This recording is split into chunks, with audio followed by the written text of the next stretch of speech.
Je vais être direct, tu connais sûrement ce masque. V pour Vendetta, c'est pas un mec masqué qui cite Shakespeare en faisant péter des bâtiments. C'est aussi un tournage masqué par les galères. Sorti en 2005, V pour Vendetta est un film réalisé par James Mantegg, produit par les Wachowski, Matrix, avec un casting de haut vol, Hugo Weaving, Natalie Portman, Stephen Rea et John Hurt. Mais derrière le masque de V, il n'y a pas un acteur, mais deux. A l'origine, c'est James Purefoy qui devait incarner le justicier masqué. Mais au bout de 6 semaines de tournage, il quitte le projet.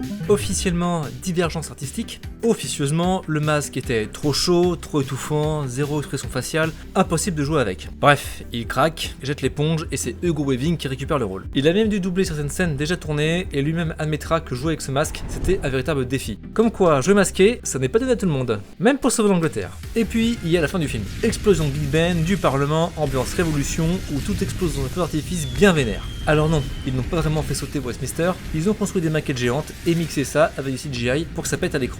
Mais le vrai tour de force, ça a été d'avoir l'autorisation de tourner dans Londres la nuit devant ces monuments. 9 mois de négociations, 14 ministères impliqués pour 3 nuits de tournage entre minuit et 5h du mat, juste pour quelques plans.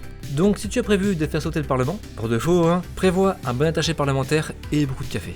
Entre un acteur qui abandonne son masque, un tournage digne d'une mission secrète, V pour Vendetta, c'est un film où même les coulisses mériteraient une adaptation. Alors abonne-toi pour ne pas rater la prochaine révolution.